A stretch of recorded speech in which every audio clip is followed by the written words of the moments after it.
Thank you, thanks a lot, and thanks for the brave that are still here after this very rich and long day. But thanks, George and the colleagues for the invitation once again, and for organizing the second edition, the second episode of this Humans in Charge event. I think it's, I mean, last year was exciting, and this year is even more because exactly as my previous, let's say, fellow keynote speakers, we have been through the challenge of trying to say something new, something different, and I follow the same analogy of of movies and episodes. And so my favorite movie is actually Back to the Future. But actually, before to start, and I would have also loved to be in this other panel, because AI and education is clearly the core, the crucial aspect to be addressed. And just as an information, at the end of this month, 24th and 25th of October, there will be in Strasbourg a dedicated conference on regulating AI in education for the Council of Europe. So I'm part of among the many things, of the expert groups that is trying to convince member states that actually there should be some regulation about this, because if you look at the AI Act or other framework convention, it is not clear whether AI in education is good or bad, and in fact we don't know yet. But for instance, gaming, just to mention the last comment, is considered a low risk. So we have to deal with this, especially as, and maybe as a suggestion for another event, we are entering into the era of virtual worlds, metaverse and openverse, and we cannot leave just to the metas to decide what will be the interaction between the virtual and the real world. So having said that, and so I'll try to briefly go into three topics, very easy: future in digital governance, governing AI for humanity, and powering AI for government. So, I mean, how many days we have for this? So, first of all, as Adrian said when he started, it's okay. I went to look my slides of last year. I said, well, I should not use the same slide. Well, actually, there is one I want to use it because it's about the future, and this is about how our digital governance will be shaped 20 years from now. And this is an exercise I did when I was still working for the European Commission Joint Research Center, and the results was that actually we were thinking of how to avoid a dystopic future in a present that was very dystopic, because we were exactly in the midst of the COVID-19 pandemic. And what we came out at the end with a number of experts was that actually regulation is important, at least the discussion about regulation, but of course we have to find a balance between, a laissez-faire approach, that's something often advocate exactly, and I loved what John said about, you shouldn't use the hinder innovation kind of rhetoric, because this depends what kind of regulation you do and how you actually, and this is the approach that the European Union has always did, how you want to innovate through regulation. And then on the other side is whether we are actually, as citizens, just data subject without really controlling our data, or instead we are really empowered. And there also well, I would say rhetoric, but also the importance of data sovereignty and digital and technological sovereignty. Okay, we could spend here also a lot of time. But basically, if we really want to try to do something that, as the colleagues before were saying, will allow our children and the children of our children to live in a digital world that is safe, and we should go back to the origins of the internet. I had the pleasure to meet Sir Tim Berners-Lee last year, and we were discussing about exactly of the fact that this new digital revolution is not completely different from the initial one, and we should go back to the fact that we should have the shapers and the makers of this technology actually coming together and making sure that we have a safe internet and safe digital world where we can actually exploit the potential of these technologies while limiting the negative consequences. But of course, it was said many times today, we are just at the beginning of this digital revolution, so we really have to go and dive deeper into this. And what is important to remember that, of course, we don't know the future. As a first law of futurist, prediction is very difficult, especially if it's about the future, said by Niels Bohr many years ago. Now, previous sessions show that we cannot wait. AI is already transforming profoundly our society, because it's actually improving very much the accuracy, the capacity of these technologies. Because we are, let's say, for the first time in history, we have an explosion of data availability, computing infrastructure, and also the sophistication of the algorithms. But of course, we know that these technologies are not intelligent at all, and they have a lot of limitations, bias, and so forth. So we could spend, let's say, a full master, 1 year master on this slide. Now, what is changing profoundly is also the way humans and machine actually interact. And here again, Adrian inspired me last year because he was showing the McKinsey report when they have the printing press as image without humans. I took instead a picture where the printing press is actually managed by humans, as it is. And this is also for these technologies, even LLM.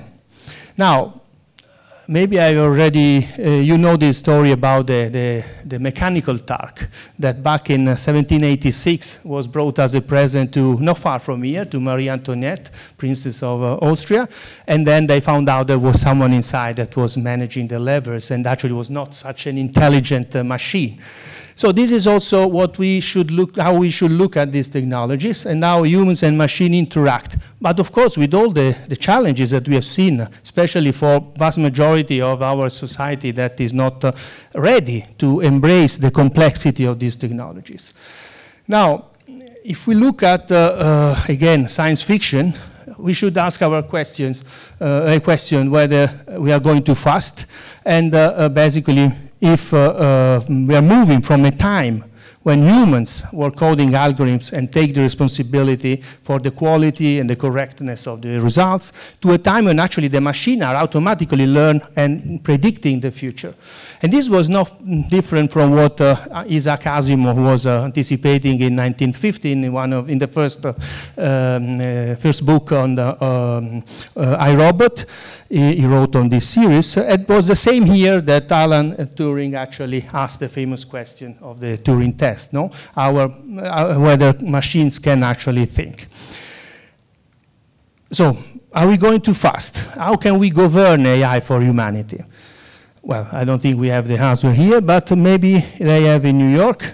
But what we know is that the future is already here, just not heavily distributed. And this is very important to mention. It's something I repeat often, because what we do here is not the same we do in other countries, in Africa or in South America and so forth. And we really need to consider this as we are just talking, and I think Kai in her presentation showed today that actually only few privileged human beings are really engaging with these technologies, and only few of us are actually discussing and debating and shaping the discussion. But as Luciano Floridi said in a nice paper on the fight for digital sovereignty, the decision that will be taken by these few will actually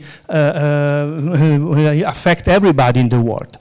As it was for the controversy that happened many years ago on whether the Pope should be in Rome or in Avignon. Now, the UAI Act. We had Brando today, and you know, everybody is discussing about the AI Act. Then I always ask, have you actually read it all? Because it's quite a long document. But anyway, actually this project that was mentioned by the moderator was on the intouchai.eu. We actually ended our mandate at the end of last year, when in fact the AI Act was adopted. But when in March it was actually voted in the Parliament, it was the 13th of March, I had this, let's say, thought of the Ides of March. I don't know if you know what happened the 15th of March, many years ago. Julius Caesar, I'm from Rome, you can imagine. Julius Caesar was killed, including by his son or adopted son.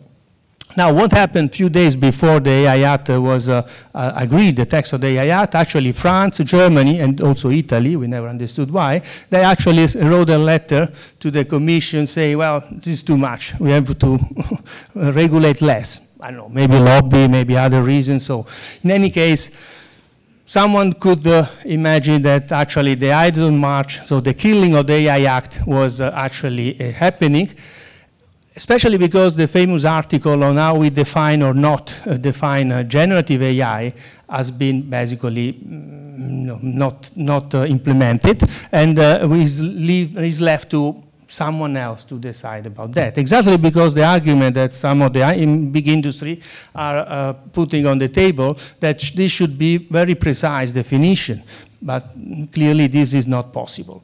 Now, but then if you look at history, we can learn that actually when Julius Caesar was killed, was assassinated, then it started the longest period of peace under Augustus Emperor, the Pax Augustea. So I hope that this will be the start of the human-centric AI era. But what is human-centric AI? We all talk about trustworthy AI, responsible AI. Actually, when I was leading this international outreach for human-centric AI, we were asked to support in the discussion with the Trade and Technology Council, with the US, and we actually found out that there was no common terminology.